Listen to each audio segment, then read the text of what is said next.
تعالي نشوف الفنانة منى هلا وهي بتحكي تفاصيل حياتها وحاجات كده الواحد اصلا مش مصدقها ومحرمة حاجات ومحللة حاجات. تعالوا مع بعض كده نشوف قصتها ايه مع الإعلامية مروة صبري أخت الفنانة عبير صبري. يلا بينا نشوف مع بعض. السلام عليكم ورحمة الله وبركاته. اللهم صل وسلم وبارك على سيدنا محمد على أفضل الصلاة والسلام. مساء الخير يا جماعة. ما تيجي نشوف منى هلا بتقول ايه على اللحمة اللي ربنا محللها، وبتقول ايه كمان عن الجواز المدني. تيجي نشوف قصتها ايه الأول ونحكي مع بعضنا بعد كده. يلا خلوكم معانا مع الإعلامية مروة صبري. بعتذر للحيوانات اللي انا اكلتها. لا انا قلت كده فعلا، انا قلت انا بعتذر عن اي حيوان انا اكلته لان انا حاسه ان دي حاجه اذته. انا حره ان انا اقول كده. طب هي مش دي حاجه ربنا محللها؟ تمام، ما هو ربنا برضو محلل ان جوزك يتجوز عليكي 4، ومحلل السبانخ والكوسه اللي الناس ما بتاكلهاش. هتتهميهم هم كمان بالكفر عشان ما بياكلوش لا سبانخ؟ ما الناس بتاكل سبانخ، مين قالك كده؟ ايوه بس في انا ناس باكل سبانخ أيوة عادي. انت لكن في ناس تانية بتكرهها. هو احنا هنمشي نكفر الناس عشان هم ما ايوه بس انا هقول لك على حاجه معينه. لا يعني هقول لك حاجه، موضوع انه الراجل يعني حلال انه يتجوز 4، ده فعلا هو الراجل حلال انه يتجوز 4، بس بقى في شروط وتفاصيل كتير دي عايزه لها حلقه نقعد نتكلم فيها. طيب بس معظم ولكن انا بتكلم انه حلال. ماشي، معظم الرجاله مش متجوزين 4، هتكفريهم؟ لا خالص. بس ما هي دي النقطة. الناس بقت ماسكة يا جماعة، وانتوا يا جماعة قاعدين على باب الجنة بتدخلوا الناس. لا الفكرة ان الناس قالت منى هلا بتقول ان اكل الحيوانات اللي ربنا محلله حرام. لا انا ما قلتش كده خالص. يعني انا مثلا واحد جاري في سيسيلي عنده 74 سنة اتحرش بيا السنة اللي فاتت. ايه؟ والله اتحرش بيكي؟ فرحت عملت له محضر في القسم، وقلت لبنته وقلت مراته وقلت لجيرانه. اتحرش بيكي اي نوع من انواع التحرش؟ تحرش جنسي؟ ايوه، قدام السوبر ماركت. عملتي ايه؟ رحت عملت له محضر في القسم، ورحت قلت لمراته والبنته ولجيرانه. انا مش شايفه ان ده انتقام، انا شايفه ان ده انا بوقف اذاه عن البني ادمين. ما لطشيهوش بالقلم؟ بصي انا شخص قوي جدا، ولما بيحصل الحاجات دي لغيري بضرب البني ادم اللي بيعمل كده. التحرش ده بالنسبه لي يعني اقذر حاجه ممكن تحصل للستات، يعني لان انت بتفضلي فتره طويله جدا تعبانه نفسيا وبيجيلك كوابيس وحاجه، يعني بصي حاجه مقرفه قوي. فلما بشوفه بيحصل لغيري ممكن اضرب الشخص، لكن لما بيحصل لك انت احيانا الشوك بتجيب لك تخشيبه في جسمك، ما بتعرفيش تتصرفي. بس شجاعه منك ان انت رحتي وقلتي لمراته وان انت بلغتي مراته وبنته. كان ايه رد فعلهم؟ المخ عطل عن التفكير، ما بقتش فاهمه. بعتذر للحيوانات اللي انا اكلتها. لا انا قلت كده فعلا، انا قلت انا بعتذر عن اي حيوان انا اكلته لان انا حاسه ان دي حاجه اذته.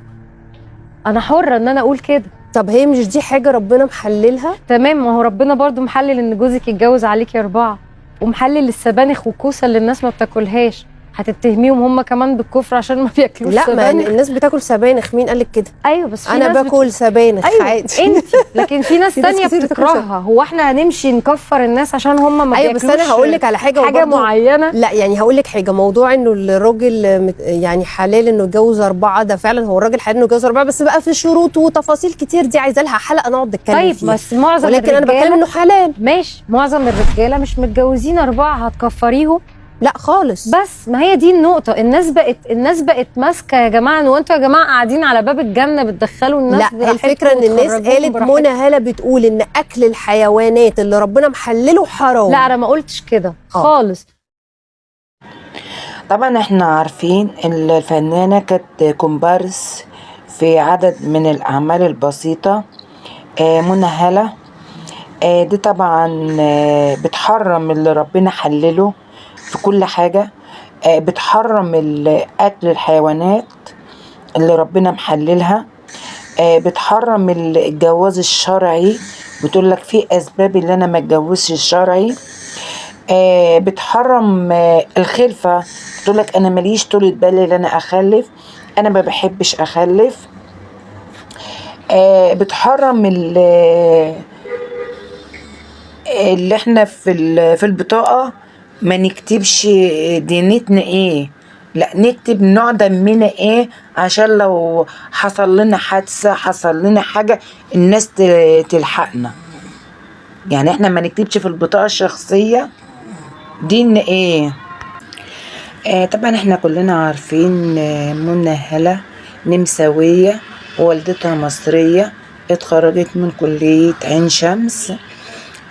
طبعا عملت عدد من الافلام، منهم فيلم الباشا تلميذ وكم مسلسل كده. طبعا احنا عارفينها ان هي يعني ايه، سابت الفن من 20 سنة، هي عندها 41 سنة او 42 سنة. سابت الفن من 20 سنة وسافرت برا. وطبعا هي ما اتجوزتش، هي اتجوزت مدني. بس بقى هي بتقول لكم ايه بقى، هي بتقول لكم انا اهل عارفين.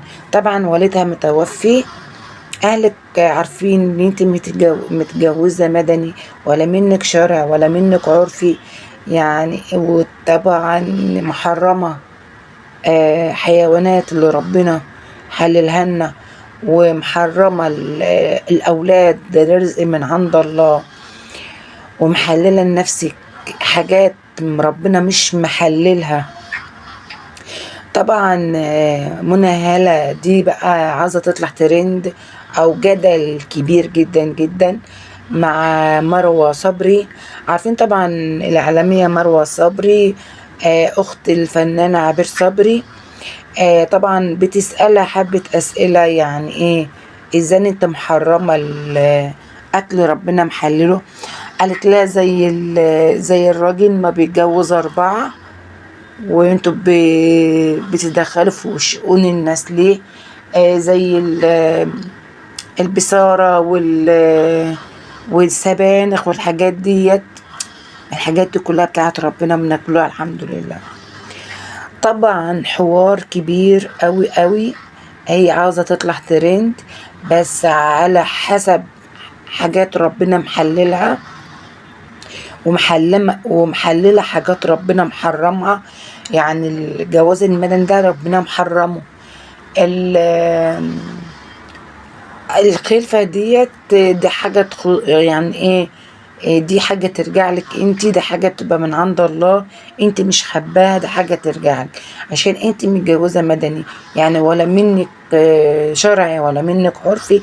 يعني انت لو ربنا كرمك وخلفتي هتكتبي الذنب باسمك او باسمه. طبعا انت منع الحاجات ده عشان الحاجات دي. طبعا تقول لك ده في واحد جاري عنده 75 سنة اتحرش بيا، وانا رحت كتبت فيه بلاغ، وانا رحت قلت لمراته وقلت لبنته. يعني راجل عنده 75 سنة وانا واقفة في السوبر ماركت.